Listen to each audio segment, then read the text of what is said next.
آ کر اس کے چہرے کو غور سے دیکھنے لگا۔ زرمینی انگلیاں چٹکھائے، نظریں جھکائے گلابی چہرہ لیے کھڑی تھی۔ باسط خان نے ہاتھ بڑھا کر اس کی ماتھا پٹی کو چھوا تھا اور ہاتھ کی ایک انگلی سے اس کی نوز پن کو ٹچ کیا تھا۔ خانم، کچھ پوچھا ہے تم سے؟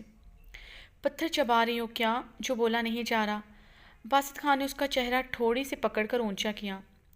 بب بب باسط سائیں، وہ زرمینیں بے حد نروس ہوئی تھی۔ باسط خان اسے گہری نظروں سے دیکھ رہا تھا۔ اب اس کی گہری بے باک نظریں اس کے چہرے سے ہوتی ہوئی اس کے بدن کا نظارہ کر رہی تھی۔ باسط خان کی خمار آلود اور بے باک نگاہوں کا مفہوم سمجھتی ہوئی زرمینی کی ہتھیلیاں نم ہوئی تھیں۔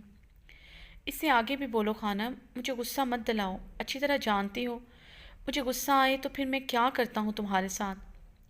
باسط خان زمانی لہجے میں بولتا زرمینے کو کانپنے پر مجبور کر گیا تھا۔ وہ میری سہیلی ہے شازینہ، اس کی مہندی ہے آج اور انہیں ساتھ جانا تھا، مگر ان کی طبیعت ٹھیک نہیں ہے، اس لیے اب میں مہندی پر نہیں جا سکتی۔ زرمینی بتاتے ہوئے پھر سے رو پڑی تھی۔ خانم، کس نے اجازت دی تمہیں مہندی پر جانے کی؟ باسط خان نے ماتھے پر بل ڈالے انتہائی سنجیدگی سے دریافت کیا تھا۔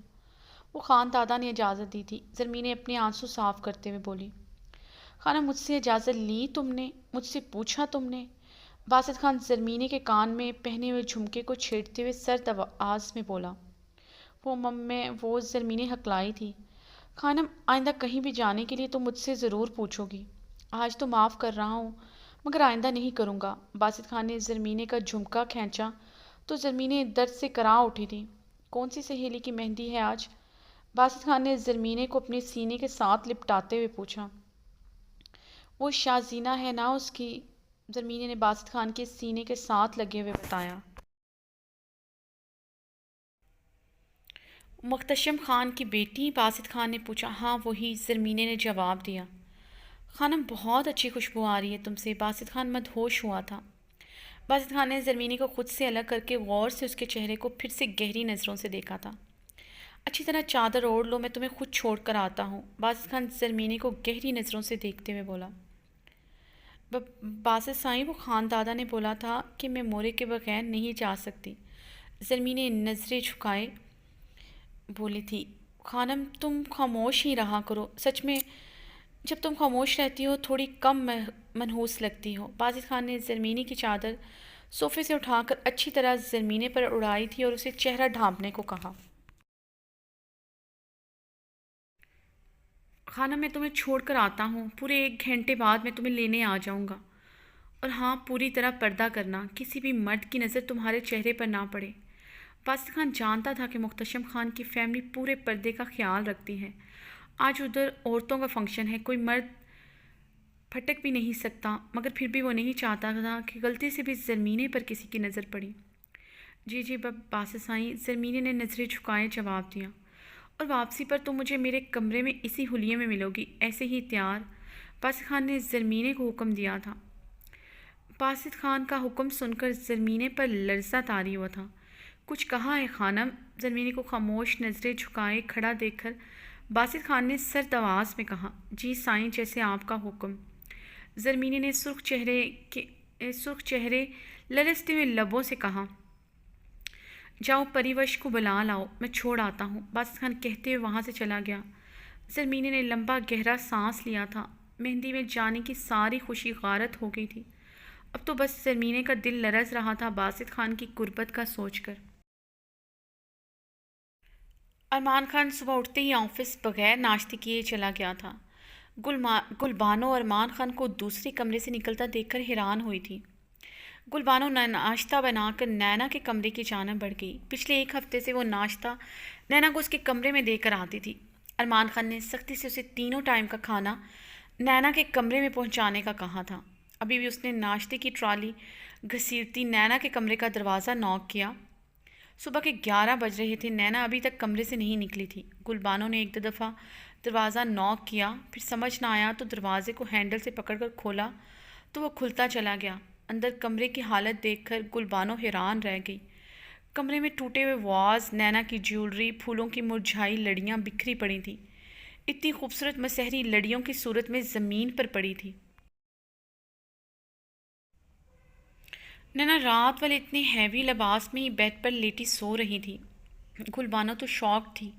وہ حویلی والوں کو بہت اچھی طرح جانتی تھی، وہ جانتی تھی حویلی کے مردوں کے غصے کو، اور وہاں پر رہنے والی عورتوں کو جو اونچی آواز میں بات بھی نہیں کرتی تھی۔ وہ نینا کو دیکھ کر پہلے دن بھی حیران رہ گئی تھی۔ نینا بے حد خوبصورت لگی تھی گلبانوں کو، حویلی کی تمام عورتوں سے زیادہ خوبصورت۔ اسے سب سے پہلے نینا کی ڈریسنگ نے حیران کیا تھا، جو ہر وقت کمرے میں نائٹی پہن کر رکھتی تھی۔ پھر ارمان خان اور نینا الگ الگ روم میں رہتے تھے۔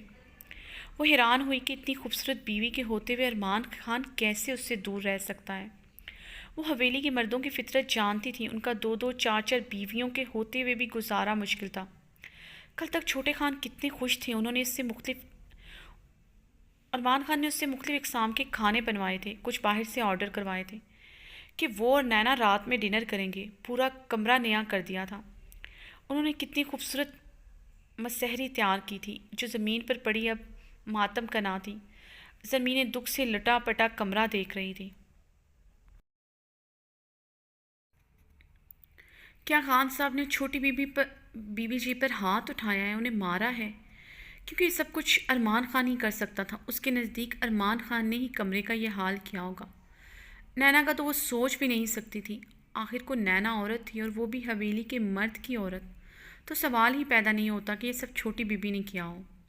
مگر گلبانوں کے نزدیک حیران کن بات یہ تھی کہ نینا ابھی تک شادی والے جوڑے میں ہی ملبوس تھی۔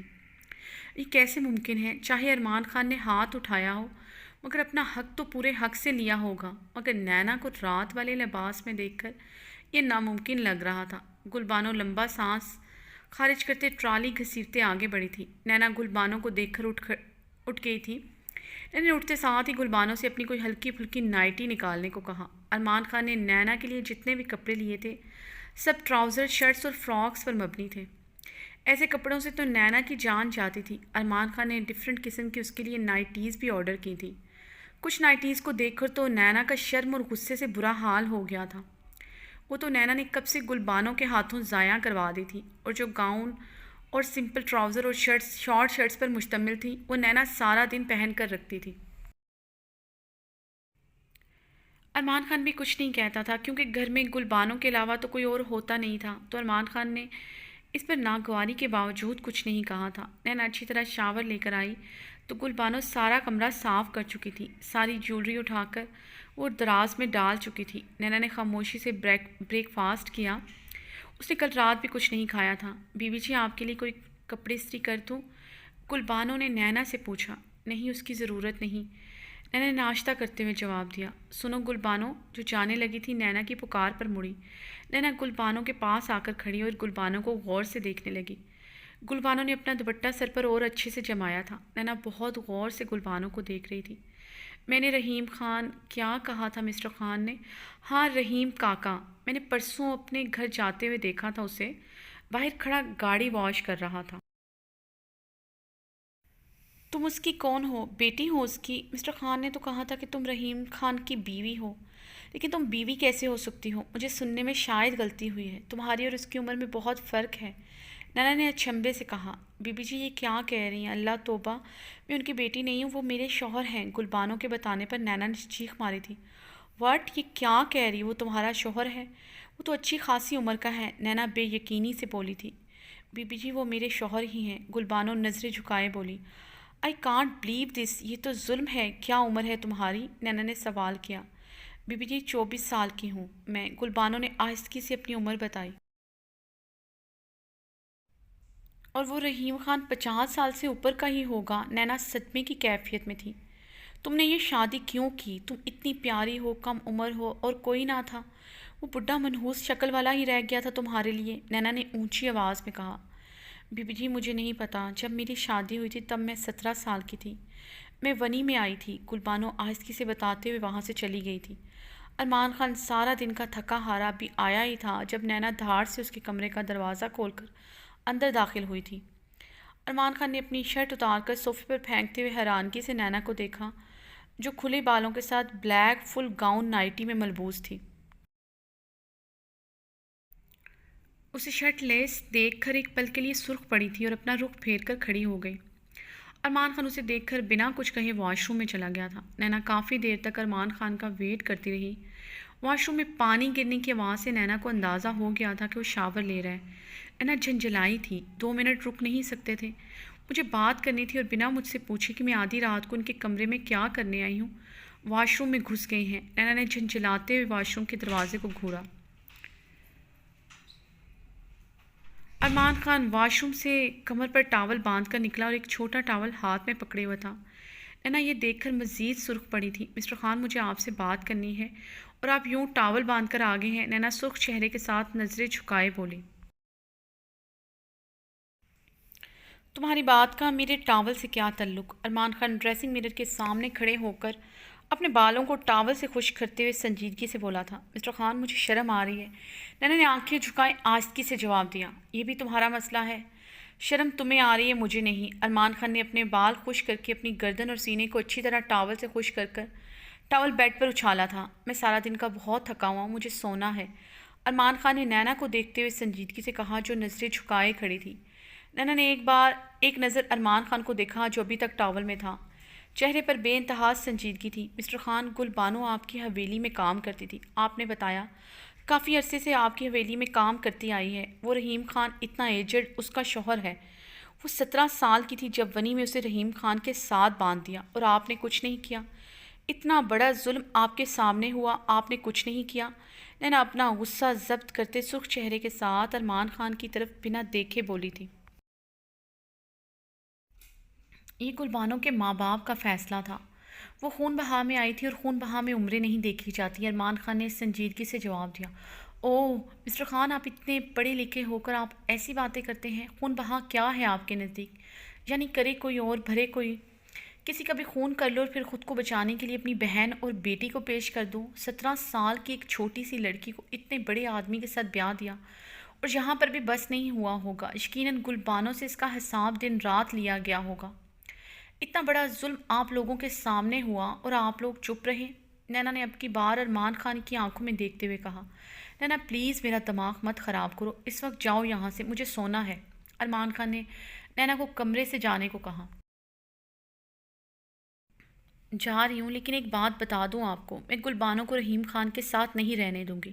میں اسے رحیم خان سے طلاق دلوا کر اس کی کسی اچھی جگہ شادی کرواؤں گی، کسی ایسے انسان کے ساتھ جو اس کے جوڑ کا ہو۔ نینا نے اپنا ارادہ ظاہر کیا تھا۔ نینا، تم ایسی کوئی بھی فضول بات گل بانو سے نہیں کرو گی اور نہ ہی رحیم خان کے ساتھ، بلکہ تم رحیم خان کے سامنے نہیں جاؤ گی۔ ہمارے ہاں کی عورتیں یوں ملازموں کے سامنے دندناتے ہوئے نہیں جاتی، نہ ہی ان سے کوئی فضول اور بے مقصد بات کرتی ہیں۔ ایک تو آپ کے ہاں کی عورتیں تو میوزیم میں رکھنے کے قابل ہیں، کیونکہ مجھے لگتا ہے وہ عورتیں نہیں مجسمے ہیں شاید۔ نینا نے ایک ایک لفظ چباتے منہ بنائے ہونٹ پھیلائے طنزیہ لہجے میں کہا۔ ارمان خان نے آگے بڑھ کر نینا کو کلائی سے جکڑا تھا۔ کتنی دفعہ کہا ہے میرے سامنے بکواس مت کیا کرو، مگر تمہیں سمجھ نہیں آتا۔ لگتا ہے تمہیں بھی ایک مجسمے میں ڈھالنا پڑے گا، تبھی تمہاری چلتی زبان کو بریک لگے گی۔ دور رہو گل بانو کے معاملات سے، سمجھ آئی؟ خبردار یہ طلاق کا فضول لفظ بھی منہ سے نکالا۔ خان دادا کو یہ بات پتہ چلی تو انہیں بہت غصہ آئے گا، اور مجھے بھی مزید غصہ مت دلاؤ اور جاؤ یہاں سے۔ ارمان خان نے نینا کی کلائی پر اپنی وحشی گرفت بڑھاتے ہوئے غرایا تھا۔ ارمان خان کی وحشی گرفت پر نینا نے آنکھوں میں آنسو لیے ارمان خان کو دیکھا۔ ارمان خان نے اس کی آنکھوں میں آنسو دیکھ کر نینا کی کلائی کو چھوڑا تو نینا نے درد سے سسکی لی تھی، کیونکہ ارمان خان کی گرفت بہت زیادہ وحشی اور سخت تھی۔ نینا آنکھوں میں آنسو لیے کمرے سے نکل گئی۔ نینا کے جانے کے بعد ارمان خان نے غصے سے ٹیبل پر پڑا پرفیوم اٹھا کر زمین پر دے مارا تھا۔